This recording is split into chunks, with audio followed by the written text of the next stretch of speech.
সামনের আওয়ামী লীগ একটা দুর্দান্ত আওয়ামী লীগ হবে।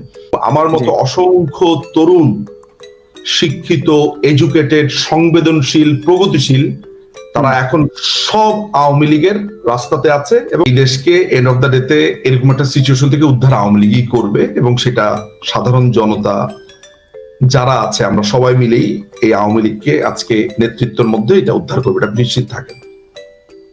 বাংলাদেশে একেবারে যদি আপনার কি মনে হয় বাংলাদেশে আওয়ামী লীগের সমর্থক কেমন আছে বলে মনে হয়? এই 18, 19 থেকে 18 থেকে 20 কোটি লোকের মধ্যে বাংলাদেশ আওয়ামী লীগকে সরাসরি সমর্থন করে এবং পরোক্ষভাবে সমর্থন করে বা তাদের প্রতি সফট কর্নার আছে, সবকিছু মিলে আপনার কাছে কি মনে হয়?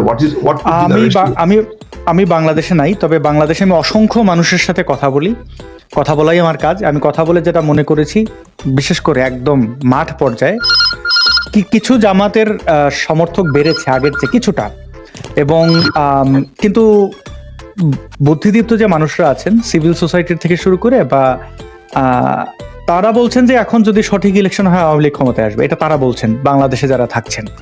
আর দেশের মানে এমনি আমরা মানে ধরেন একদম আওয়ামী লীগের ডাই হার্ড ফ্যান, মানে মরে গেল আওয়ামী লীগ এরকম তো না হলেও 4-5 কোটি তো আছেই, এটা তো আমার ধারণা। মানে এই কিছু আওয়ামী লীগ আছে মাইরে ফেললো, যে আমার বাবারে আমি জানি তার গুলি করে ফেললো, সে আওয়ামী লীগই থাকবে, মানে আমি তাকে দেখে আসছি।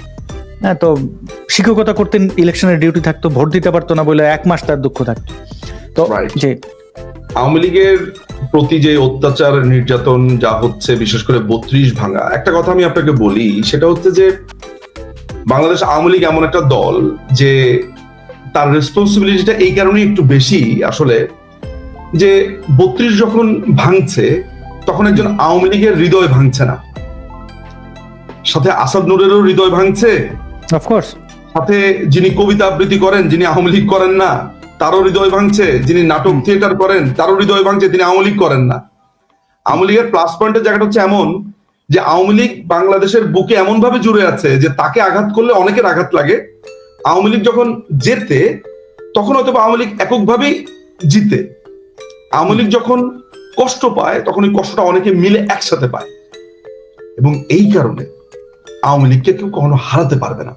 আমার এটা বোঝা শেষ যে আওয়ামী লীগ ছাড়া এখন আর কোনো উপায় নাই। দেশের যা অবস্থা এবং এই লালবদরদের যা অবস্থা, আমরা কিভাবে এটা কেন শেখ হাসিনার কাছে গেল না? উনি বলেই দিলেন আজকে থেকে আরো প্রায় 1 বছর আগে বলে দিলেন ডক্টর মোহাম্মদ ইউনূসের ধান্দা কি ছিল। মানে বাংলাদেশ আওয়ামী লীগকে নিয়ে সমালোচনা করছে, বাংলাদেশ আওয়ামী লীগকে নিয়ে বলছে, অ্যাবসলিউটলি ফাইন, ঠিক আছে, আমাদের ব্যাপারে বলছে, পলিটিক্যাল পার্টি, আমাদের সমালোচনা আলোচনা হবে। বাংলাদেশের কি কোটি কোটি মানুষ আজকে প্রতিবাদ করতে পারতো না, যারা ধরেন আওয়ামী লীগকে দেখতে পারে না? কিন্তু মুক্তিযুদ্ধ, আমি বঙ্গবন্ধুর কথাও বাদ দিলাম, মুক্তিযুদ্ধ, এই দেশের 9 মাসের রক্তক্ষয়ী সংগ্রাম, জাতীয় পতাকা, জাতীয় সঙ্গীত, তারা তো আজকে প্রতিবাদ করলো না, সে তো প্রতিবাদ গুটি কয়েক আওয়ামী লীগের ছেলেপেলেরাই করছে।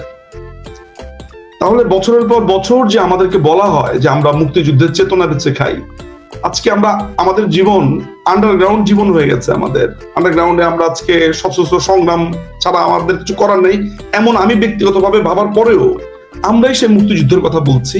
আমাদের শরীর জ্বলছে, আমাদের চোখ বেয়ে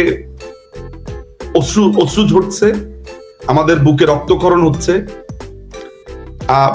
এই বাংলাদেশ আমরা রিগেইন করব, বাংলাদেশ আওয়ামী লীগই করবে, বাংলাদেশ আওয়ামী লীগই আবার করবে। এখন একটা দেশ যদি মুক্তিযুদ্ধ যদি তার কাছে এটা বোঝার মতো মনে হয়, তার কাছে যদি একটা অনিচ্ছুক জাতির জন্য যদি একটা মুক্তিযুদ্ধ হয়ে থাকে, তাহলে তো তার তো আসলে কিছু আসে যায় না।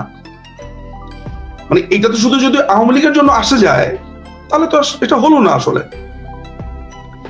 অনেকেই আমাকে ব্যক্তিগতভাবে মেসেজ দেন, তারা ভয়, লক্ষ লক্ষ, কালকে আপনি কল্পনাও করতে পারবেন না আসাদ ভাই, দেখাবো আপনাকে ব্যক্তিগতভাবে, আমি দেখাবো, স্ক্রিনশট গুলো পাঠাবো, যে তারা আমাকে মেসেজ পাঠিয়েছে যে তারা আওয়ামী লীগই করে না, কিন্তু তারা এখন অস্ত্র হাতে তুলতে চায়, তারা অস্ত্র ধরতে চায়, মুক্তিযুদ্ধের জন্য তুলতে চায়, বুঝে ফেলেছে। যেমন আপনার কাছে কালকে আপনি স্টান্ট হয়ে গেছেন না এগুলো দেখে?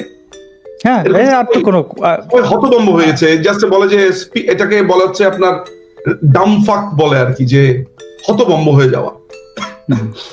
তো আলটিমেটলি যেটা হয়েছে যে সবাই হতভম্ব হয়ে গেছে। তো এই জায়গাটাতে তো আর কেউ এগিয়ে আসলো না শেষ পর্যন্ত। নেত্রী এরকম একটা সঙ্গীন অবস্থাতে নেত্রী আজকে তার অডিও বক্তব্য এগুলো নিয়ে আজকে ছাত্রলীগের ছেলেরা, যুবলীগের ছেলেরা, যাদেরকে বিভিন্ন মানুষ নানা সময় গুন্ডা বলেছে, তারা বলেছে দখল করেছি, সেই গুন্ডা দখলকারী যাদেরকে আমরা নানান ধরনের ভাবে গালিগালাজ করে সুখ পেয়েছি, তারাই তো আজকে জাতীয় সঙ্গীতের অপমানে গিয়ে কাঁদছে, বলছে তো। আচ্ছা, আমরা যে জায়গাতে ছিলাম, আমার মনে হয় একটু শেষ করা দরকার। সেটা হচ্ছে যে এই যে রাশিয়া একটা স্পেসিফিক তথ্য আপনাকে দিল, তারপর আটকানো গেল না কেন? ওই একটা জায়গাতে আসলে ওরা কয়েকটা প্ল্যান করেছে। ওদের ফার্স্ট প্ল্যানটা যেটা ছিল, এগুলো তো আসলে আমাদের কিছুটা তো ব্যর্থতার জায়গা আছে। যেমন ধরেন এই যে কোটার এই রিটটা হঠাৎ করে সামনে উঠে এলো কিভাবে? কোটার জন্য রিট করেছে ওহিদুল ইসলাম তুষার নামের ছেলেটা। ও কোথায়? ও 5ই অগাস্ট সকালবেলায় আমাকে বলছে, ভাই সেনাবাহিনী যদি ক্ষমতা নেয় ভালো, আপনারা এটা নিয়ে কথা বলেন না, দরকার নেই, মানে আওয়ামী লীগ না, মানে এসের কথা হচ্ছে যে সেনাবাহিনী ক্ষমতা নিলে খুব ভালো। আমি বললাম যে আপনি কি বলেন এগুলা? আপনার জন্য, আপনি এই বালের রিট করেছেন, এইটার জন্য আজকে দল সাফার করছে। তাহলে তাপস্যা কোথায় ছিল যে পুরো কোর্ট বাণিজ্য করেছে তাপস? মানে তারা তাদের হাতেই তো কোর্ট ছিল, তো তাহলে তাদের হাতে থাকা অবস্থায় এরা যে ঢোকে এগুলো করে কি করে? এত বড় একটা দল, আওয়ামী লীগ কি দেউলিয়া হয়ে গেছিল না নিজম ভাই?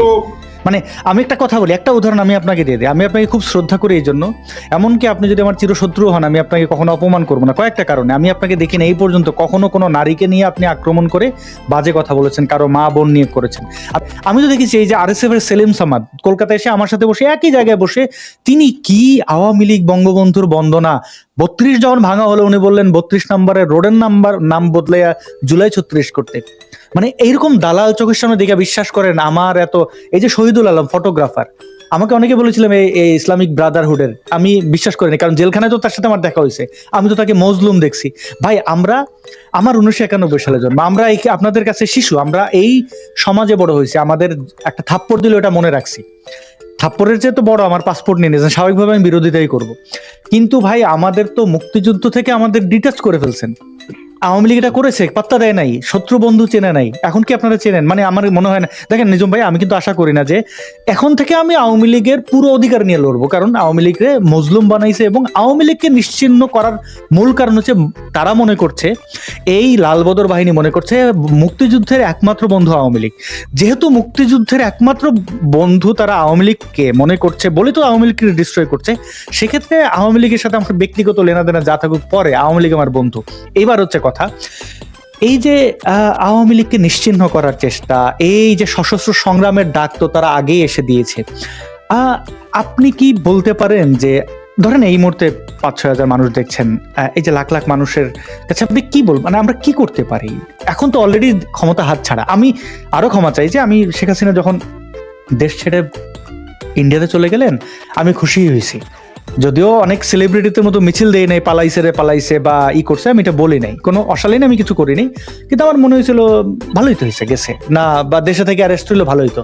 এখন আবার মনে হয়েছে উনি যে চলে গেছেন ভালোই করছেন, কারণ ওনার বেঁচে থাকাটা দরকার। এবং বাস্তবতা তো আমাদের চোখের সামনে 9 মাসেই দিন দুধ কা দুধ পানি কা পানি হয়ে গেছে। তো কি করণীয় এখন? এই মুক্তিযুদ্ধ, আমাদের ইতিহাস, বাংলাদেশ, এটা কি দখলই এরকম হয়ে যাবে? মানে আমরা এখন বলবো গোলাম আজমের দেশ বাংলাদেশ, বঙ্গবন্ধুর কোনো ভাস্কর্য তো নাই। এবং আমরা তো দেখলাম ধোলাইপাড়ের ভাস্কর্য শেখ হাসিনা তো কম্প্রোমাইজ করলেন, মোল্লাদের তো মাথায় তুলছিলেন। এখন আমরা দেখলাম বঙ্গবন্ধুর মাথার উপরে উঠে মুইতা দিতে। আমি দেখছি আমার দেশের জাতির জনক, আমার দেশের মানে অবিসংবাদিত নেতা, বঙ্গবন্ধুর উপরে আমি আর বাংলাদেশে কোনো নেতা দেখি না। তো তার ভাস্কর্যের উপরে যে কাজটা করলো, এইভাবে কি হবে? সব নাই হয়ে যাবে? 7 সিস্টার্স খাইয়ে ফেলবো বইলা এটার ইসরায়েল বানাই ফেলবো আমার দেশটারে। এই যে ধরেন আপনাকে অনেকে বকাঝকা করবে, আমাকে বলে নাস্তিক, একটু বলে, কিন্তু আমি তো মুসলমানদের সবচেয়ে বেশি ভালোবাসি এই উপত্যকার, আমি মনে করি। নাহলে তো আমি তো আমেরিকায় বসেছি, আমেরিকার দালালি তো করতে পারি, ইসরায়েলের দালালি তো করতে পারি। মানে তারা যেটা ভাবে বন্ধু শত্রু এই ইসলামপন্থীরা উগ্ররা চেনে না, কিন্তু এরা তো দেশটা দিয়ে দেবে ভাই। আপনি কি এটা বিশ্বাস করেন যে এদের সংখ্যা কত? এরা তো দিয়ে দেবে দেশটা, দেওয়ার পরে কানবে, তো ওদের কান্নায় কি যায়? মানে এদের তো মানে কি বলবে? আসলে আমরা তো ধরেন এটা বুঝতে পেরেছি যে দেশে যারা সাধারণ মানুষ এখন নীরবে কাঁদছে, গোংরাচ্ছে, তাদের তো আসলে সেই অর্থে ক্ষমতা নাই। তো তাদেরকে রাস্তায় আনার জন্য, তাদেরকে নেতৃত্ব দেওয়ার জন্য বাংলাদেশ আওয়ামী লীগকেই নামতে হবে। আমরা চূড়ান্ত সিদ্ধান্তের পথে আছি। আমাদের সেই দলীয় সিদ্ধান্ত আমরা চূড়ান্ত একটা সিদ্ধান্তেই যাব, আমরা আজকালের ভেতরেই যাব, এটা আপনি নিশ্চিত থাকতে পারেন। আমরা এটা নিশ্চিত হয়েছি যে এটা একটা মুক্তিযুদ্ধ। আমি যেমন আজকে আমার বাবা মার কাছেও পর্যন্ত আমার বিদায় নেওয়া শেষ, স্ত্রী সন্তানদের কাছে, যে আমাকে অস্ত্র হাতে নামতে হলে আমি অস্ত্র হাতে নামবো, ট্রেনিং নিব, যাব। আমাকে এই উৎখাতের জন্য যা করণীয় আমি সেটা করব, আমরা সেটা করব। ফলে মানে আমাদেরকে তো ধরেন মানে এই ব্যাপারটা তো আর আসলে থিওরির মধ্যে নাই, আপনাকে সিম্পলি সে গলায় চাপ দিয়ে ধরেছে, আপনাকে ফাইট ব্যাক করতে হবে। আমরা সেই পথেই, এটা আমার ব্যক্তিগত অভিমত যে আমি সেই পথে এবং সেই প্রস্তাব আমি দলের কাছে রাখবো, দল তো চূড়ান্ত সিদ্ধান্ত নেবে। এবং তারা আমাদেরকে হুমকি ধমকি দেয়। এখন আপনি বলেন যে আওয়ামী লীগকে কি আমরা আবারও বিশ্বাস করতে পারি? মানে আওয়ামী লীগ কি এখন আসলেই ঠিকঠাক দেবে? মানে ওই যে বললাম একটু আগে, তাদের শত্রু আওয়ামী লীগ, তো আমাদের তো বন্ধু আওয়ামী লীগ, তো আওয়ামী লীগ কি আসলেই দিক নির্দেশনা ঠিকঠাক দেবে, নাকি আগের মতো ভুলভাল নেতারা? আপনাকে একটা কথা আমি জাস্ট আজকে বলে দেই, এটা আপনি কনফিডেন্টলি শুনতে পারেন। সেটা হলো যে আজকে আওয়ামী লীগ কি ওই মূল্যটা দেবে যে মানুষগুলো আওয়ামী লীগকে ভালোবাসে? সরি আপনার কথা বুঝতে পারি যে আওয়ামী লীগের প্রতি যে এই যে গণমানুষের যে অবস্থান, মানে এই যে একটা খোলামেলা করলে যে আওয়ামী লীগ ছাড়া আর বিকল্প নাই, এটা তো আমরা ঠিকই বুঝছি, কেউ আগেই বুঝছেন, কেউ পরে বুঝছেন, বা যাই হোক, এইটা আওয়ামী লীগকে আসলে মূল্যায়ন করে যারা আসলে সত্যিকার অর্থে আওয়ামী লীগকে চায় বা আওয়ামী লীগের সমর্থন করে। আমি আপনাকে আগের প্রিভিয়াস আলোচনাতে যাব না, আমি ওইটা নিয়ে কোনো আলোচনা করব না। আমি আপনাকে একটা প্রশ্ন করি, আপনার কি মনে হয় যে আমাদের মতো তরুণরা যদি আওয়ামী লীগে থাকে, আওয়ামী লীগকে মানুষ ভালোবাসবে কি বাসবে না? আপনার কাছে জানতে। অবশ্যই বাসবে, যেটা তরুণরা ছিল না তো আওয়ামী লীগের। আমি একটা কথা বলি, সমালোচনা করি আওয়ামী লীগের পেজে এখনো ঢুকলে।